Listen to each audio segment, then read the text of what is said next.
हित परित हिताई मिताई जात छोड़ देला।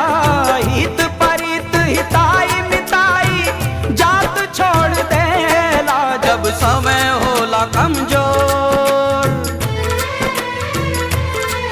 जब समय होला कमजोर तो हर कोई साथ छोड़ देला। जब समय होला कमजोर तो हर कोई साथ छोड़ देला।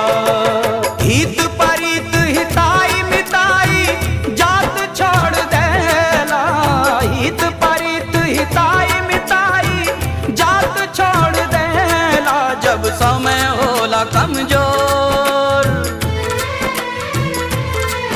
जब समय होला कमजोर तो हर कोई साथ छोड़ देला।